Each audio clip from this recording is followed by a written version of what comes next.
Muy buenos días a todos. Sean bienvenidos a la Iglesia Bíblica de Cypress. Es un gozo el estar nuevamente congregados en este lugar para adorar y exaltar el nombre de nuestro gran Dios y Salvador Jesucristo. Nos gozamos en que usted nos acompañe en esta mañana y estamos honrados con la presencia de todos y cada uno de ustedes, ¿verdad? Así que queremos darle la bienvenida y queremos que usted sea bendecido en este lugar y que usted tenga un encuentro personal con Dios y obviamente disfrute de comunión con la iglesia. Y si usted nos visita por primera vez o nos visita de todos modos, siéntase bienvenido también. Estamos honrados con su presencia, así que queremos que sepan que son nuestros huéspedes especiales y que le amamos en el Señor y que estamos contentos porque estén acá acompañándonos, ¿verdad? El hermano Brian Jalil está con nosotros hoy, quien fue pastor de la iglesia por el senior pastor, ¿verdad? Por un tiempo de esta iglesia, ¿cierto? Sí, y también ha sido misionero, así que le damos gracias también a él por su presencia y por acompañarnos en esta mañana. Tiene mucho y es un gran misionero, así que estamos contentos con que nos acompañen esta mañana. Gracias por acompañarnos también. Amados, ustedes saben que yo los domingos voy a lo que me toca y lo que me toca es predicar la palabra, así que voy a hacer lo que me toca hacer. Les pido por favor que abran su Biblia en Romanos capítulo 3. Romanos capítulo 3. Venimos siguiendo una serie basada en la epístola del apóstol Pablo a la iglesia de Roma, ¿verdad?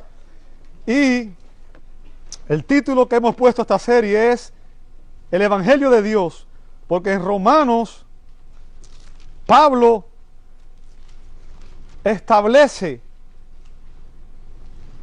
los principios o establece las principales doctrinas que rigen el Evangelio. ¿Ok? El propósito de esta carta es explicar el Evangelio. Bien, así que cada elemento de esta carta está enfatizando alguna doctrina fundamental para la iglesia. Bien, y los primeros 3 capítulos lo que Pablo está haciendo es hablando acerca de la condición humana, acerca de la condición en que está el hombre caído, el hombre que está separado de Cristo. Romanos capítulo 3, y hoy nos vamos a enfocar específicamente de los versos 13, creo que hasta el 17, vamos a ver si llegamos hasta allá o no, no sé, pero vamos a hacer lo posible. Romanos capítulo 3, versos 13 en adelante. Abra ahí su Biblia, por favor.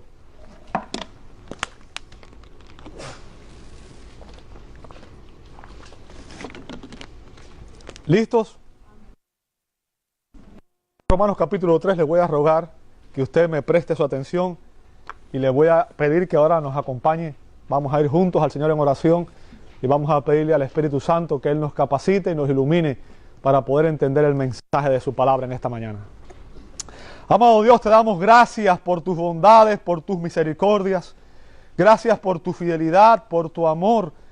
Gracias por Jesucristo, tu Hijo amado, a quien tú enviaste a la tierra, Señor, con el propósito de traer redención y vida eterna. Gracias por la obra que Él hizo a favor nuestro. Gracias, Señor, porque Él sufrió en esa cruz el castigo que debíamos sufrir nosotros. Y gracias porque en esa sangre preciosa que se derramó, Señor, tú nos redimiste del pecado. Y queremos darte gracias por todo eso, Señor. Gracias por tu bondad y por permitirnos estar esta mañana aquí, Señor. Te hemos adorado a través de los cánticos, a través de la ofrenda, Señor, a través de la lectura de tu palabra.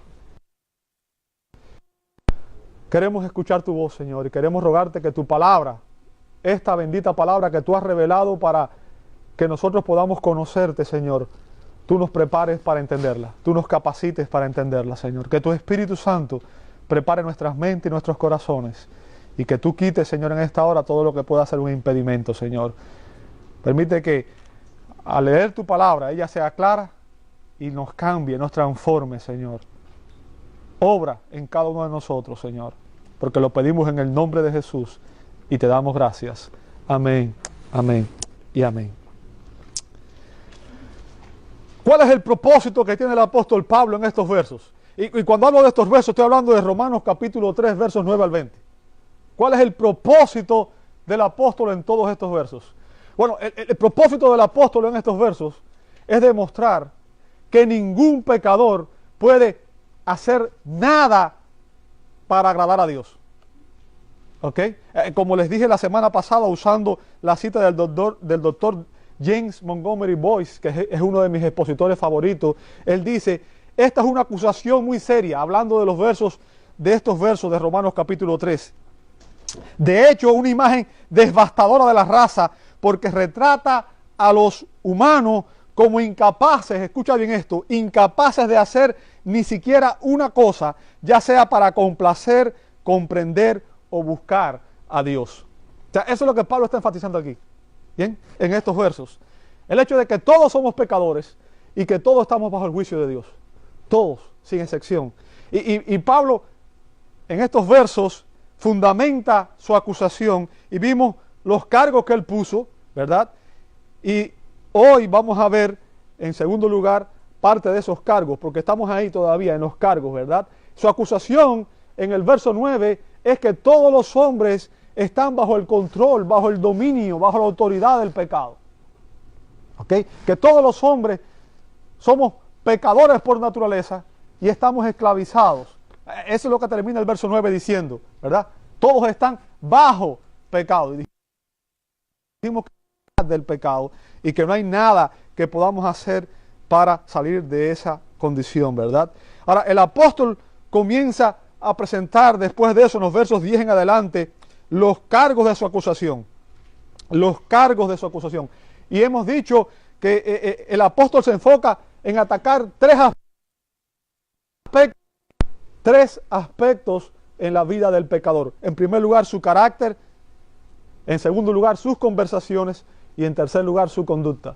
Estoy yendo rápido porque todo esto lo vimos en los mensajes pasados y usted puede verlo en la página de Facebook de la iglesia, ¿verdad? Vimos que el carácter de los pecadores está corrupto, versos 10 al 12, y hoy vamos a ver sus conversaciones, versos 13 y 14, versos 13 y 14. ¿Bien? Ok, fíjense cómo dicen los versos 13 y 14. Dice, sepulcro abierto es, ¿qué cosa? Con su lengua engañan, veneno de áspides hay debajo de sus labios, su boca está llena de maldición y de amargura. El apóstol está citando aquí el Salmo 5, verso 9. Salmo 5, verso 9. Y todos estos versos se enfocan en los pecados de ¿qué? De la lengua. De la lengua. ¿Ok? Si usted recuerda, hay un libro de la Biblia que hace mucho énfasis en eso. ¿Cuál es? Santiago. ¿Recuerda? Yo creo que todo el mundo ha leído Santiago. Es una carta especial. Yo creo que la prediqué ya, dimos una serie sobre la carta de Santiago. Fíjense, Santiago dice algo que es muy interesante para nosotros. Santiago dice que los hombres hemos sido capaces de domar a casi todas las especies de animales, incluso animales salvajes. Usted ve que en los circos la gente juega con leones, y los leones no son animales domésticos, ¿verdad? Algunas veces lo muerden, ¿cierto? Santiago dice que el hombre ha sido capaz de dominar y de domar animales salvajes. Sin embargo, si usted lee en Santiago capítulo 3, verso 8, dice, pero ningún hombre puede domar la lengua, que es un mal que no puede ser refrenado, llena de veneno mortal. O sea, lo que Santiago está diciendo es, ¿sabes qué? Que el hombre está incapacitado para derrotar el pecado sin la intervención divina. O sea, ningún hombre puede controlar, puede domar su propia lengua. Y el punto tiene que ver que la lengua está hablando, ¿qué cosa? Lo que hay en nuestro corazón. Nuestro carácter se refleja en nuestras conversaciones. ¿Sabe eso? Usted puede decir lo que usted quiera, pero al final la realidad, lo que creemos, se evidencia en nuestras palabras y en nuestros hechos. Podemos decir que somos cristianos, pero lo que demuestra si somos cristianos o no es nuestra conducta y nuestras conversaciones. ¿Sabe eso? ¿Sabe? Jesús enseñó que nuestras palabras, nuestra manera de hablar, nuestra manera de conversar, ¿cuál es nuestra verdadera condición espiritual? ¿Ok? ¿Dónde está eso en la Escritura? Qué bueno que me preguntaron. Mateo capítulo 12, verso 34. Jesús dice que de la abundancia del corazón habla la boca. De la abundancia del corazón. O sea, la persona va a hablar lo que hay en su corazón. Bien. Y en Mateo 15, 18 él dice que lo que sale de la boca del corazón sale. O sea, lo que tú dices es lo que tienes en tu corazón. Y eso es importante, ¿verdad?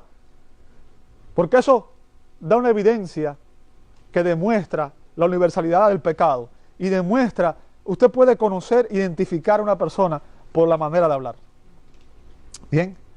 Así que el pecado se evidencia a través del habla también. Y el apóstol continúa diciendo, dice, sepulcro abierto es su garganta. O sea, fíjense, compara la garganta de un pecador a un sepulcro abierto. ¿Ok? Hay algunas traducciones, hay algunos expositores que al analizar este verso ven al hombre como un coprófago, ¿sabe? Alguien que está dispuesto a comerse a otras personas. Ese es el punto que está haciendo mucha gente aquí. Y el doctor John MacArthur en su comentario afirma, voy a citar sus palabras, dice, la garganta es para el corazón como una tumba abierta para el cadáver dentro de ella. Cuando se coloca un cadáver en el sepulcro, se tapa no solo para mostrar respeto por el difunto, sino también para proteger a los transeúntes de ver la desfiguración y oler el hedor de la descomposición. Pero el hombre natural mantiene su garganta abierta y al hacerlo continuamente testifica su muerte espiritual por la suciedad de sus palabras. Wow. Lo que está diciendo es que los pecadores demuestran su naturaleza caída cada vez que abren la boca. Cada vez que abren la boca. ¿Sabe? He trabajado en lugares donde no necesariamente era en la iglesia, donde no habían personas creyentes. Y cuando uno está en un ambiente como ese, muchas de las conversaciones que hay, las cosas que dicen, no edifican. Recuerdo que trabajaba en una compañía y los programas que ponían eran Piolín por la mañana o, no me acuerdo cómo se llama el otro, Raúl Brindis. No oí una sola cosa en uno de esos programas que fuera edificante. ¿Sabe? Pero eso es lo que le gusta escuchar a las personas. ¿Sabe por qué? Porque el pecador se complace con el pecado. Y todo lo que dicen es blasfemia. Y todo lo que dicen es denigrante para la mujer, para el ser humano. Y sin embargo las personas se gozan en eso. ¿Verdad? Los pecadores demuestran su naturaleza caída cada vez que abren sus bocas. Y como dice el doctor MacArthur, sus palabras revelan la fetidez, la mortandad que llevan dentro, mortandad espiritual. ¿Sabe? El doctor William Hendrickson dice, voy a citar sus palabras, guiado por el Espíritu Santo, el apóstol sabiamente elige el pecado de la lengua para ilustrar la universalidad de la pecaminosidad humana. Porque con respecto a este mal, ¿quién puede decir no soy culpable? La pregunta es, ¿quién puede decir que nunca ha lastimado a nadie con sus palabras? Yo nunca he herido a nadie con mis palabras. ¿Quién puede decir yo nunca mentí? ¿Quién puede decir yo nunca he dicho nada hiriente? El único. El único. ¿Verdad? ¿Quién puede decir yo nunca he mentido? Quizás hay alguien que se atreva a decirlo. Pero ¿sabes qué? Pablo nos dice que los pecadores con su lengua engañan. ¿Lo ve ahí? En ese texto. Con su lengua engañan. ¿Sabe? El término engañar viene de un término griego, dolió. Fíjense, en español doler ya sabe lo que es, ¿verdad? Pero no tiene nada que ver con eso. El término significa hacer suelo, engañar. ¿Sabe? Los que han ido a pescar saben que el pescador usa una carnada para engatusar a la presa, ¿cierto? El anzuelo lo cubren con una carnada y usted lanza el anzuelo y el pescado, el pez piensa que es almuerzo para él y en realidad él se va a convertir en su almuerzo. ¿Cierto? Entonces, lo que está diciendo el apóstol aquí es que las personas, los pecadores, usamos nuestras lenguas para seducir y para engañar de manera continua a los que nos rodean. Usamos nuestras lenguas para seducir, para atraer y para engañar a las personas que nos rodean. El tiempo griego del verbo está en tiempo imperfecto, que significa una acción continua y repetitiva. O sea, esto deja claro que el hombre de manera natural, este es el estilo de vida de los pecadores, es la manera en que ellos viven, ¿verdad? La mentira y el engaño son prácticas habituales para el pecador. Y usted nada más tiene que encender la televisión. Usted ve, y todo en la televisión es gratis. Vaya a comprarlo para que usted vea si es gratis. Todos mentimos. Seducimos a las personas con nuestras palabras para engañarlo, ¿verdad? ¿Sabe? Lutero, el reformador, relaciona esto con un doble engaño, aplicándolo a la vida espiritual. Él lo aplica en primer lugar a los predicadores que enseñan lo que su audiencia quiere escuchar, lo que la persona pecadora quiere oír, ¿verdad? Enseñan a los hombres, le enseñan doctrina de hombres como si fueran palabra de Dios. ¿Dónde está eso en la Escritura? 2 Timoteo 4:3 dice, porque vendrán tiempos cuando no sufrirán la sana doctrina. Ahora, si hay sana doctrina, ¿qué significa eso? ¿Verdad? Que hay doctrina que es errada. ¿Comprende eso? Es por eso que usted tiene que... Yo siempre les he dicho, no me crea a mí. Yo no soy infalible. Yo me equivoco. Yo no tengo nada que decirle a ustedes. ¿Sabe? Hay una sola cosa que usted tiene que creer. Es este libro. Esta es la palabra de Dios. Inerrante, infalible, inspirada. Este libro es perfecto. Aprenda de la iglesia de Berea. Aprenda a discernir. Cuando Pablo predicaba a la iglesia de Berea, comparaba la predicación de Pablo con las Escrituras para verificar que lo que Pablo estaba diciendo era palabra de Dios y no palabra. No diga amén a todo lo que escucha. Ese es el peor error que tiene la iglesia hoy. Decir amén a todo lo que escucha. Porque vendrán tiempos cuando no sufrirán la sana doctrina, sino que teniendo comezón de oír, se amontonarán maestros conforme a sus propias, ¿qué cosas? ¿Sabe lo que significa eso? Hombres pecadores que como conocen lo que hay en el corazón de los pecadores, se van a parar a enseñar lo que los pecadores quieren oír para mantenerlos engañados. ¿Sabe? Eso es lo que hacen los predicadores de la prosperidad. ¿Qué prometen? Las cosas que la Escritura dice que son tentación. Le prometen a usted salud, riqueza, éxito, la vanagloria de la vida, la vanagloria de los ojos, cosas temporales todas, cosas que van a pasar como va a pasar este mundo.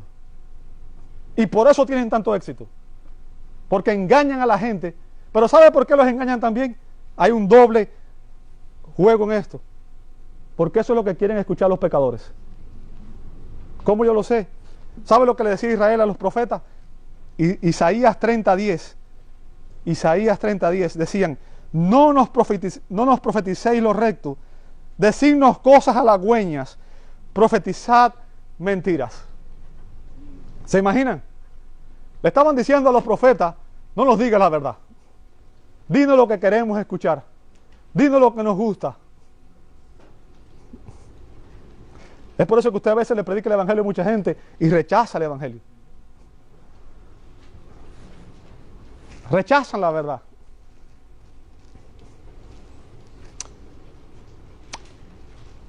Pablo continúa diciendo, veneno de áspides hay debajo de sus labios. Y Pablo está citando ahí el Salmo 140, verso 3. Salmo 140, verso 3. Y fíjense que el apóstol está comparando la boca de los impíos con la de la serpiente. Ahora, todo el mundo sabe lo que hay en la boca de la serpiente, ¿cierto? El áspid, dicen algunos comentarios aquí, dice el comentario de estudio de palabra del Nuevo Testamento griego, que el áspid es una referencia a la cobra egipcia, una serpiente mortal. Y el punto es que su veneno está contenido debajo de unas bolsas que se encontraban debajo de sus labios. ¿Ok? Y cuando la serpiente había algo que la atraía o que se sentía amenazada, muerde y al presionar sus colmillos presionan esa bolsa y el veneno sale y ahí la serpiente inocula el veneno en su víctima. ¿Ok? Inyecta el veneno mortal. Ahora, lo que Pablo está usando aquí esto como una ilustración para que entendamos lo que los pecadores hacen. Bien. Y no sé si usted este verso le recuerda algo, pero si usted lee el Nuevo Testamento se va a dar cuenta que tanto Juan el Bautista como Jesús compararon a los falsos maestros de su tiempo. En Mateo 12:34 Jesús llamó a los fariseos y a los escribas generación de víboras. Generación de víboras. O sea, estaba diciendo que con sus palabras estaban matando a las personas. Y recuerde, estamos hablando de los maestros de Israel. Estamos hablando de la gente que era los líderes espirituales supuestos de la nación. Pero el punto de Jesús es que debido a su carácter impío, y usted sabe que los fariseos eran impíos porque en Mateo 23, 27, 28 la Biblia dice, Jesús dijo, ustedes son como sepulcros blanqueados. Por fuera están muy bonitos, pero por dentro están llenos de huesos muertos. O sea, no tienen vida espiritual. A los hombres les parecen que son muy justos, pero su corazón no ha sido regenerado. Bien. Y el punto es que esta gente habían sustituido la palabra de Dios por mandamiento de hombres. La palabra de Dios por doctrina de hombres. ¿Dónde está eso en la Escritura? Usted puede buscarlo en Mateo 15:9 y en Marcos 7:7. ¿Sabe? Y eso es un peligro mortal. Un peligro mortal. ¿Sabe por qué? Yo no tengo nada que decirle a usted que sea de importancia. La gente me pregunta, ¿qué opina usted? Su opinión a usted no le interesa. Mi opinión a usted no le interesa. ¿Sabe por qué? Porque yo soy un mortal tan simple como usted. A usted hay una opinión que le interesa y es la opinión de Dios. Por encima de cualquier otra cosa. ¿Comprende eso? Eso es importante que lo entendamos. Jesús llama a los líderes religiosos de tu tiempo generación de víboras, pues ellos engañaban a sus oyentes con falsa doctrina, haciéndolos creer que eran buenas, veraces y piadosas, cuando en realidad Jesús dijo que eran un veneno mortal. ¿Cómo yo lo sé que él dijo que era un veneno mortal? Si usted lee Mateo 23:15 dice, ay de vosotros, escribas y fariseos, hipócritas, porque recorréis mar y tierra para hacer un prosélito. Y un prosélito era un discípulo, era cuando los judíos ministraban un gentil y lo convertían al judaísmo. ¿Me siguió hasta ahí? Dice, recorren cielo y tierra para hacer un prosélito, un discípulo, y una vez hecho, lo hacéis 2 veces más hijo de ¿qué? Que vosotros. O sea, le está diciendo, ustedes están mal y están haciendo a la gente peor que ustedes. El punto es que los judaizantes persuadían a los prosélitos, a las personas que creían en su mensaje, en que debían cumplir la ley para ser salvos. Y ya la Escritura deja claro que por las obras de la ley ningún ser humano será justificado. Y ellos los prejuiciaban contra la doctrina más importante que tiene la Escritura, es la justificación por sola fe. Solo por la fe un pecador va a ser reconciliado con Dios. Amén. Solo por gracia, solo por fe, solo por Cristo un predicador es reconciliado por fe. Y por eso los hacían más hijos del infierno, porque rechazaban la verdad del Evangelio, y al rechazar la verdad del Evangelio, la persona está en una condición irreversible. ¿Ok? Martín Lutero relaciona este verso con las enseñanzas falsas y las herejías que no traen vida espiritual, sino que realmente matan las almas de quienes las escuchen. O sea, el pecador ya está muerto por naturaleza, pero al no recibir el evangelio no recibe vida espiritual y por tanto está condenado al infierno, a la segunda muerte. ¿Entiende lo que estoy diciendo?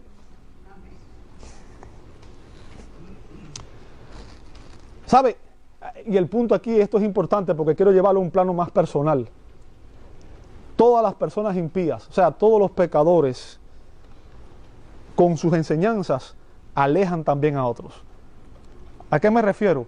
Cuando una familia es impía, lamentablemente, transfiere sus enseñanzas a la próxima generación. Es por eso que el Antiguo Testamento dice que visito la maldad de los padres hasta la segunda y la tercera generación. Y lo que está hablando ahí no es que el hijo es culpado por el pecado del padre. Lo que está diciendo es que cuando hay una generación impía, sus efectos se transmiten varias generaciones y que es difícil erradicar ese ejemplo.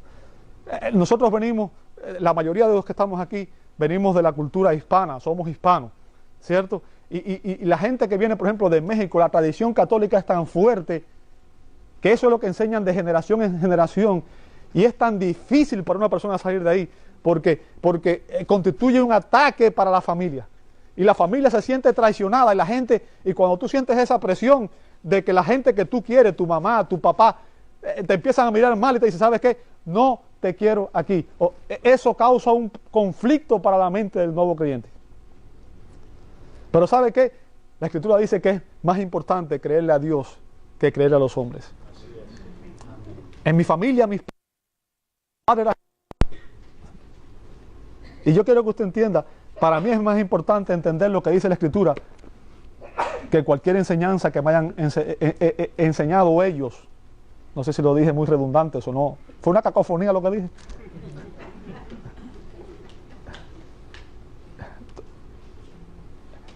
Aprenda una cosa, lo más importante es lo que dice la Escritura.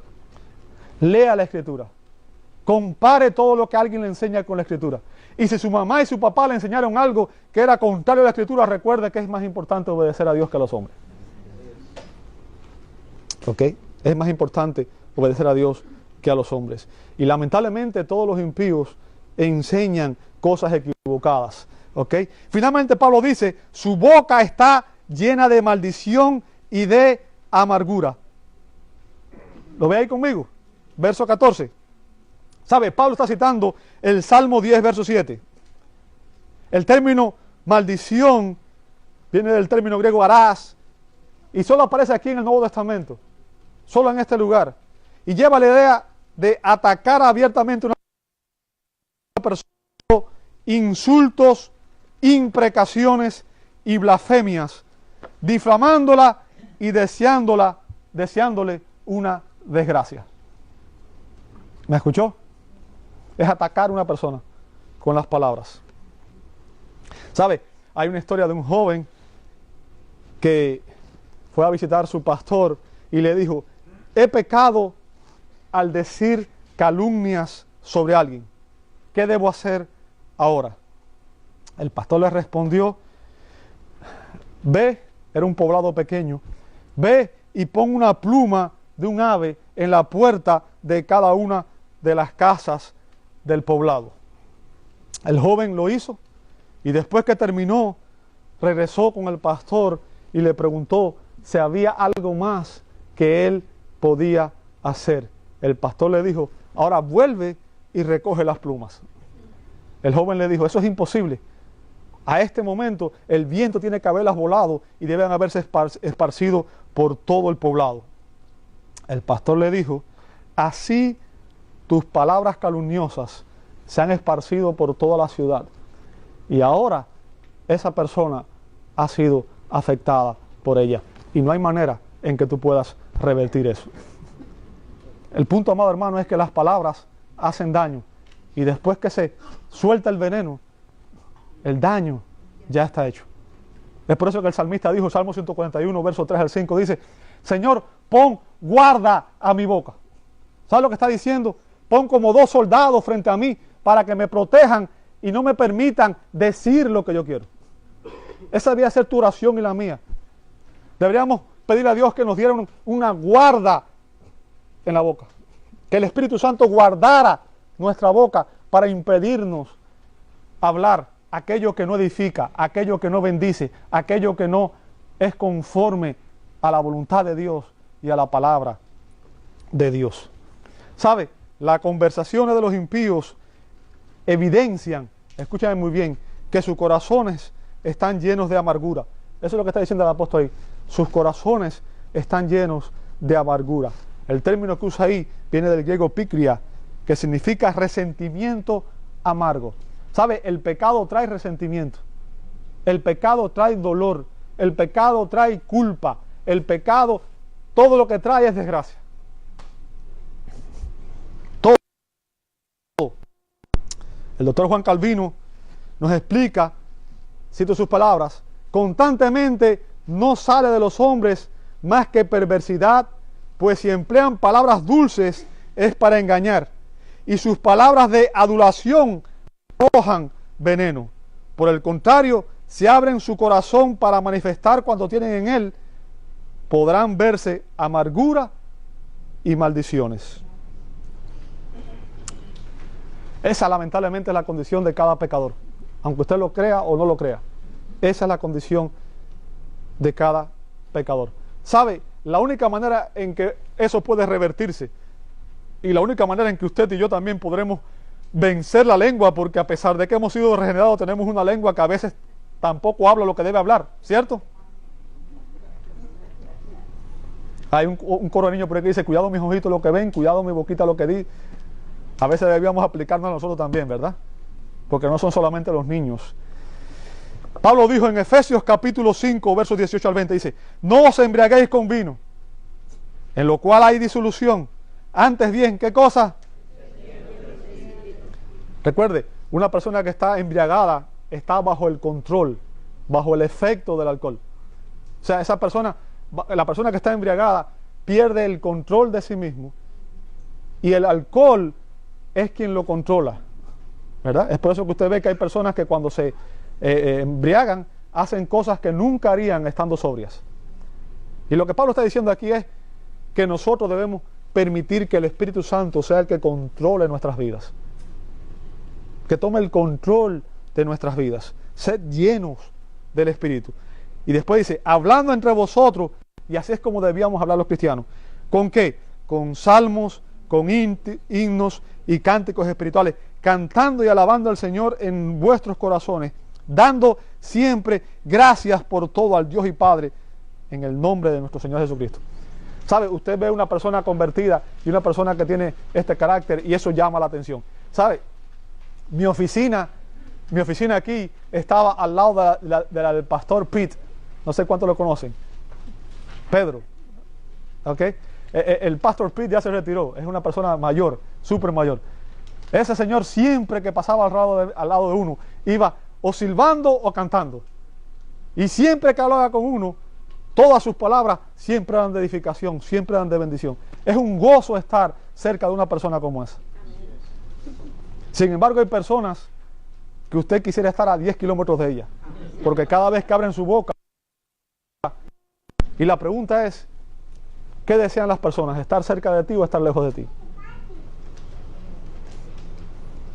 ¿Cómo usas tu lengua? ¿Cómo usas tu lengua? ¿Sabe? El carácter de los pecadores no solo se manifestará en sus conversaciones, sino también en sus conductas. Versos 15 al 17. Wow, vamos bastante rápido hoy. Wow.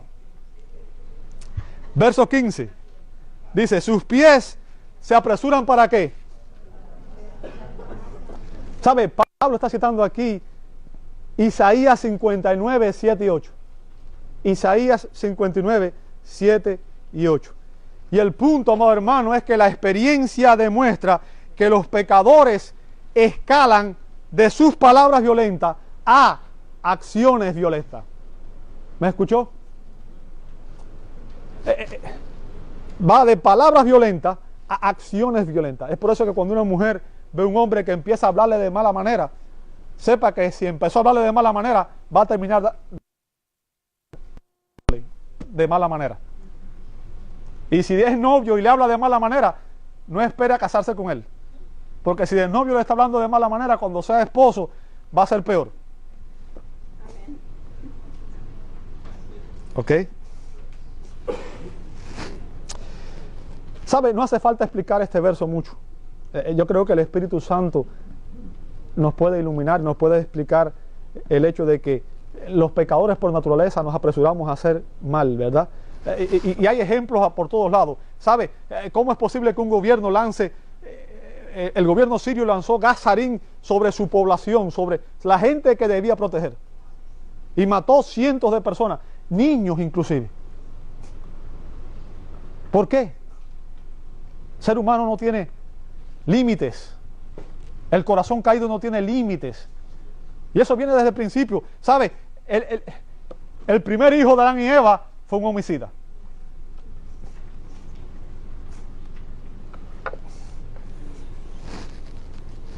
El ejemplo está en todas las matanzas que hemos visto de niños en las escuelas. No ha sido una, no han sido dos, han sido varias, ¿verdad? La semana pasada hubieron tiroteos en Chicago y cerca de 40 personas heridas y 4 muertos. Un fin de semana. Y la pregunta que nos hacemos es, ¿cómo un ser humano llega a desmoralizarse de esa manera que no valora la vida de otro ser humano? A mí me duele matar a un animal. ¿Cómo alguien puede dormir haciéndole daño a otro ser humano? Pero eso es lo que hace el pecado. El pecado le quita al hombre la sensibilidad, y el hombre no entiende que nosotros fuimos creados a imagen y semejanza de Dios. Sabe que cada uno de ustedes fue creado a imagen y semejanza de Dios, y cuando usted ataca a una persona, ¿sabe a quién está atacando? A Dios mismo. Cuando tú haces daño a una persona, cuando tú hablas mal de una persona, cuando tú atacas a una persona, estás atacando a Dios, porque esa persona fue creada a imagen y semejanza de Dios.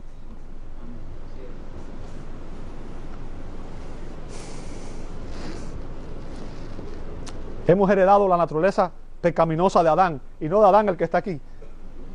Adán, el primer hombre, el de la Biblia, que sabe que no fue una historia, no fue un cuento de hadas. Adán fue el primer hombre que Dios creó. ¿Ok? Eso es historia, eso es verídico, eso es literal. ¿Me escuchó? Hemos heredado la naturaleza pecaminosa de Adán. Su sangre contaminada por el pecado corre por nuestras venas, por las tuyas y por las mías. Y como Caín, tú y yo tenemos una disposición innata a la violencia, a la maldad y al homicidio. ¿Sabe? Usted quizá diría, yo nunca mataría a nadie. ¿Nunca has matado a nadie? Vamos a ver si es verdad. ¿Tú me dices que nunca has matado a nadie? Bueno, déjame decirte lo que dijo Jesús. Jesús dijo en Mateo 5, 21, 23, sino que cualquiera que se enoje contra su hermano será culpable de juicio. Hace falta que lo llegues a matar. Si tú te enojaste y lo atacaste y lo blasfemaste y lo maldeciste, para Dios es como si le estuvieras dando muerte. ¿Entiendes eso?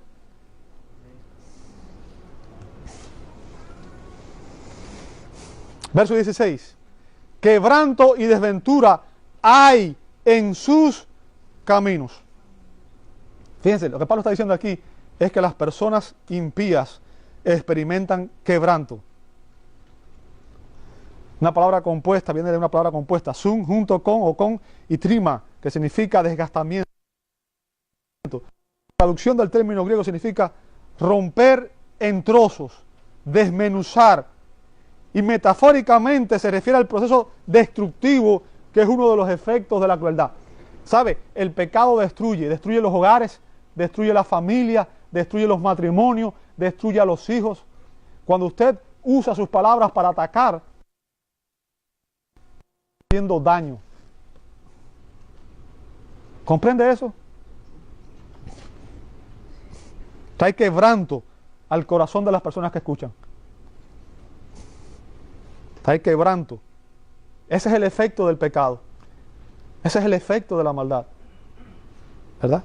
Dice que trae quebranto y desventura. Y el término significa dificultad, sufrimiento, angustia, ¿Sabe? Y esa es la historia de la raza humana. Sin Dios. Sin Dios, el hombre solamente puede experimentar sufrimiento, angustia, dificultad. Y este verso tiene un sentido activo y uno pasivo. ¿Ok? Tiene las dos partes, uno pasivo y uno activo. Las acciones de las personas no regeneradas tienen como el fin destruirse y arruinarse unos a otros, aunque usted no lo crea. Eso es lo que produce. ¿Ok? Y Pablo afirma en el verso 17, y no conocieron, ¿qué cosa? ¿Sabe? Yo creo que el bien más buscado por la humanidad a lo largo de la historia ha sido la paz. ¿Sí o no? A lo largo de la historia el hombre ha estado buscando la paz. Y han hecho tratados de paz. Y nos estamos armando para la paz. Vamos a armarnos para tener paz.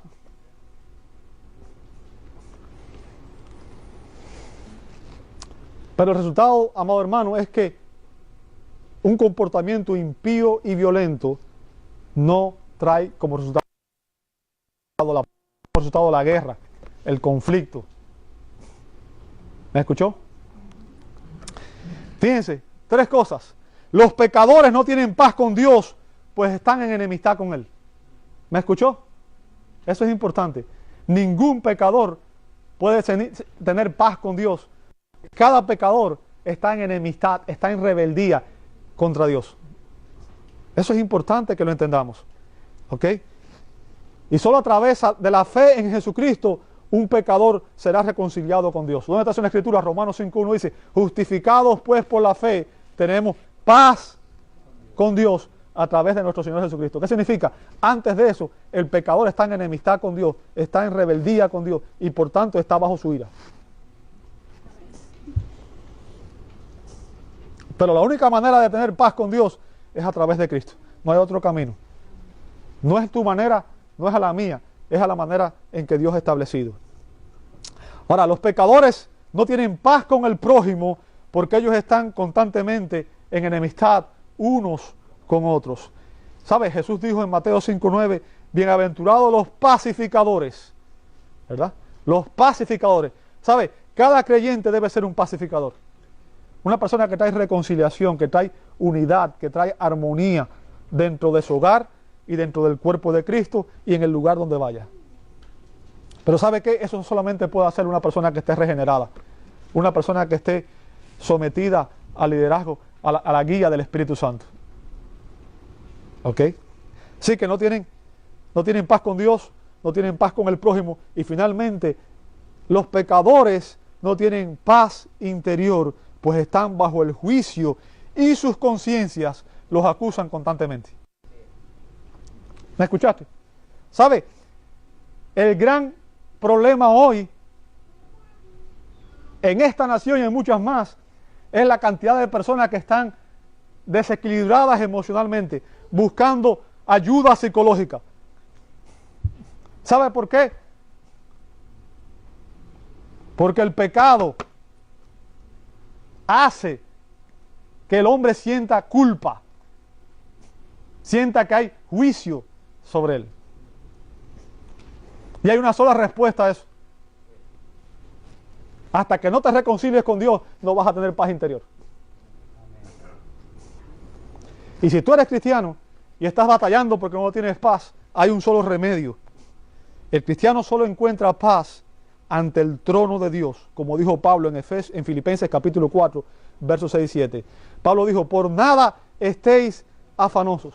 O sea, no te preocupes por nada. No estés ansioso por nada.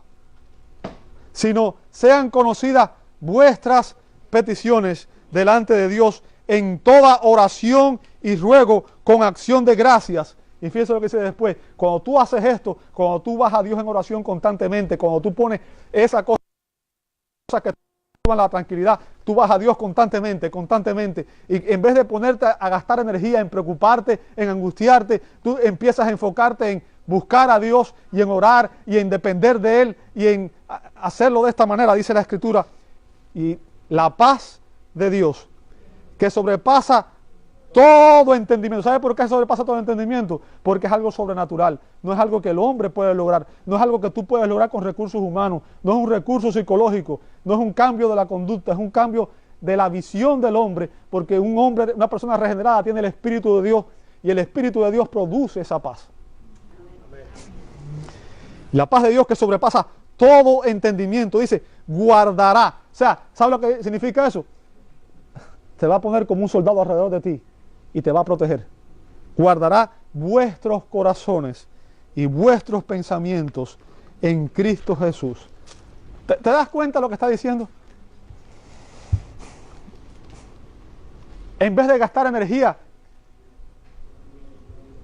en otras cosas, invierte tu tiempo, tu energía en buscar a Dios y en pedirle a Dios que Él te ayude a lidiar con la situación que estás lidiando. ¿Sabe? El punto, amado hermano, es que un carácter corrupto produce un comportamiento corrupto. O sea, usted no puede comportarse distinto a como usted es, a lo que usted cree. ¿Ok? Y eso trae todas estas consecuencias a quienes la practican.